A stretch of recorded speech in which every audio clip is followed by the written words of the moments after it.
which, this is one thing I've always wondered about you, because you were teaching music students in St. Louis.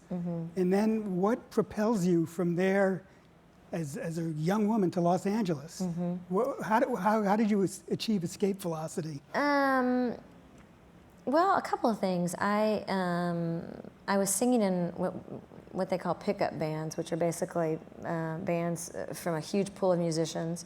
And you basically, everybody knows songs from the Great Book. It was a great training ground. And I would do weekend gigs like bar mitzvahs, weddings, whatever. And I would sing in bands, and some producer heard me singing and asked me if I'd come in and sing a commercial for him. And I'd never really sung on a studio mic or whatever. And he worked with me for, better part of 6 months. But one of those commercials happened to go regional, which was Chicago, and then it went network, and it was for McDonald's.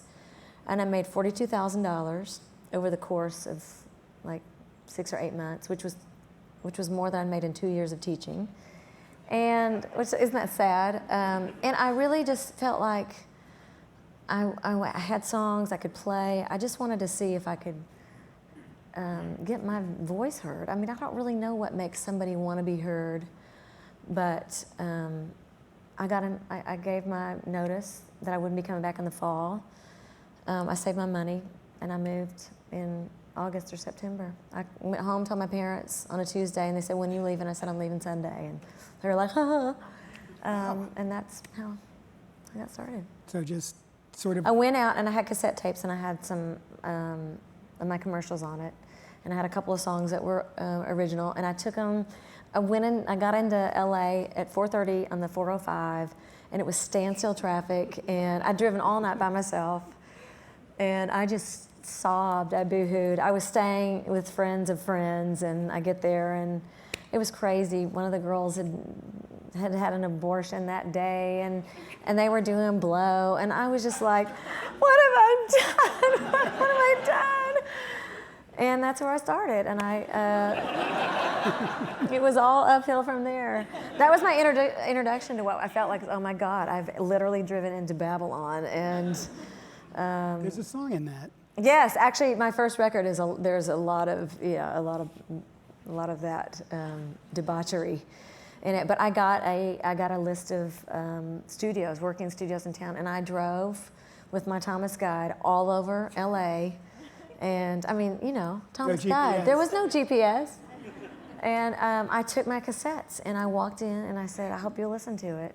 And I didn't get any calls, and I started waiting tables at a jazz club, and this guy came in that I knew was a big producer, and I handed him my cassette tape, and I got fired the next day, but he hired me. He hired me to sing a Toyota spot, and so, wow. Yeah. Who was the producer? His name was Les Hooper, and I saw him actually not too long ago. It was kind of funny, but, and then just over the course of the next 2 months, I was doing some backup work, and I overheard some people singers talking about the Michael Jackson concert, and if they had gotten chosen to go audition, and I crashed the audition. I just thought, what have I got to lose, And I wound up landing that role as backup singer. Which was the first time I saw you, not knowing it was you, but yeah. Have you seen these pictures? Her hair's up to here. You can go on YouTube and see the pictures. It's, yeah. There's a lot of toxic chemicals going on in there. There was a lot of stiff stuff, if you ladies remember that particular hair product. The aerosol can with it was spray concrete. But it was an amazing and life-changing experience. Really was. Well, you saw the whole world. Saw the whole world. I didn't even own a passport. I'd been a school teacher. I moved to town. I was there for 3-4 months, and literally looked into the camera and said, "Hi, Michael. My name's Sheryl Crow. I would sure like to go on the road with you." And then I came back the next day and sang, and 2 days later, I was filing an application to get a passport and started rehearsing, and it was crazy. And then a month later, we opened in Japan for 75,000 people, and it was crazy. It was really crazy. But it was an amazing training ground. I mean, I saw some crazy stuff, but at the same time, I really got to actually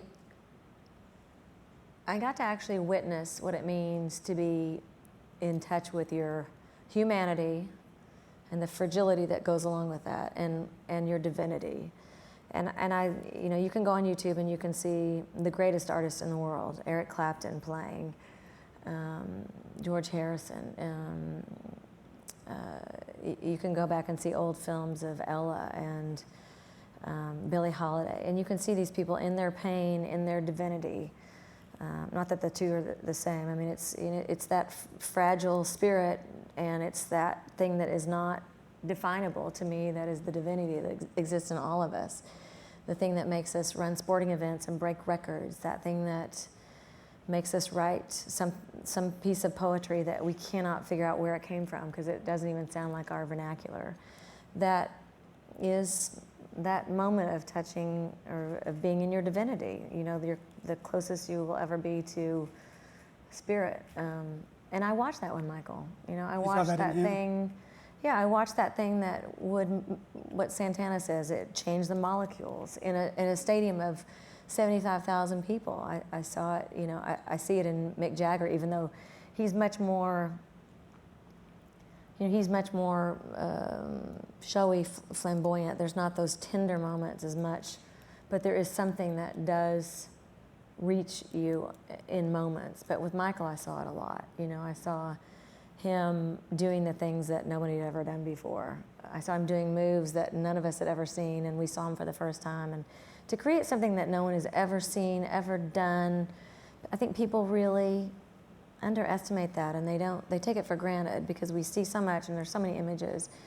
But authenticity is something we just don't care that much about anymore. It grieves me, the fact that we're missing out on the divinity that exists in all of us, that moment of connection when you're watching or witnessing somebody's artistry, and it has meant something to you. The fact that we put a camera between us, it just, I think part of our evolution as people in society has so much to do with our art. Our art documents our civilization from the very beginning of time. And people talk about how vapid sometimes pop music is or whatever. Well, that's a direct reflection of who we are, how fleeting, how quickly people come and go it is an aspect in all of us. And, I just want to propagate when I'm playing that people just for a moment, just be in the room with each other, be on the elevator with each other and look around, just experience each other's molecules, Did you feel like because you were young and then you were suddenly playing arenas. Did you turn into a rock star, or did you feel like you were doing? I was pretty badass. No, I'm kidding. No, I still felt like a student, and also there was a lot of uncertainty in that tour. Well, he didn't talk to people much, right? Yeah, for better or for worse, that was an old school circus of sorts. It was like a Broadway show. Every night was down to the patter was basically orchestrated, and I never felt the certainty that I couldn't be replaced by somebody else. And there was a lot of that. There was a lot of sort of kind of propagating that fear that you screw up, you can be replaced. And I always felt that. I never felt like it was a home spot for me, and or for any of us for that matter. Not a family feeling. No, and that's another thing. You pick up these things along the way. I toured with Don Henley right after that, and Don Henley, every night after every show, we would go out to eat, and he would pick up dinner, and we would have wine, and it was like a family. And then the buses would pull over at 4 a.m. because he knew of a great truck stop, and we'd eat some more, and it was just like the food tour. But still, it was like you knew the artist, you had a relationship with them, and there's just little things along the way that I look at and go, oh, this is what I long for.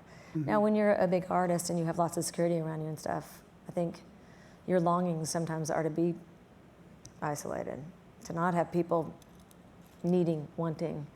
So. Yeah. No, it's a complicated balance, but at least your band can be your family. Yeah, and there's a difference between somebody who's been famous since they're 5 and their relationship to the universe is having people attack their car. The fear of people literally, being claustrophobic and having people outside of your car. And I was 26. I was 29 when my first record came out. So I kind of already knew who I was and who I wanted to be by that time. Yeah. That's like an old lady by today's terms. Yeah. And then you came home and you crashed for 6 months and Yeah, I didn't, I started over. I came home and everybody that was interested in signing me wanted me to be Paula Abdul or like a pop. Well, that's what was happening, Lisa Lee's in Cult Jam, certainly Madonna. And I just was like, I can't dance. I mean, Yeah, but and you made a missing album before the Tuesday I night. did. I keep saying I'm going to go on eBay and see if I can't find it. I don't even have a copy of it. I did. With Hugh Padgham, who produced. Yeah, I went Really back to Police. waiting tables. I went through a really bad depression because I felt I just kind of had lost faith in the way things I believed, the way I believed things were supposed to work. That good old Puritan work ethic. If you worked hard, if you were a good person, if you stayed on course, then things would follow sequence. And that wasn't how it happened. For better or worse, I learned a lot of things on the road with Michael about, at that time, the music industry and payola and that sort of thing. And it wasn't like, it just wasn't like what I expected it was going to be. And I came home and I told all the record labels in town what I wanted to do, and I played for all of them, and they were like, we don't know what to do with that. And so I waited tables, and I wound up taking my cassette into a party for Sting. I crashed a party, and I gave my cassette to his producer, and he took me into A&M Records and got me signed. And I made a record with him, and he just, he was a great producer, but I wound up making sort of a Sting record, which for me, I just was like, I don't even know what to do with that. So, and fought to make a new record, and A&M was generous and kind and patient and let me make the Tuesday Night Music Club record. Oh, wow. Yeah. No, It's out there somewhere. Had a lot of cuts off of it. I mean, we, slowly but surely, a lot of people cut the songs off of it. But like Celine Dion did something? Celine Dion did one, Tina Turner did one, Winona Judd did one, Faith Hill did one. These are all you just written them yourself? A lot of them were by myself. A few of them were with that producer from St. Louis that I had worked with. Mm-hmm. Were these ones that you had brought to LA in your back of your car? No, I always worked with him because I just enjoyed it. He was a great pianist, just a great musician all the way around. And we would do my demos together, and I just enjoyed working with him. And I would, go in and I would play my 4 tracks, and he would help me kind of piece them together. And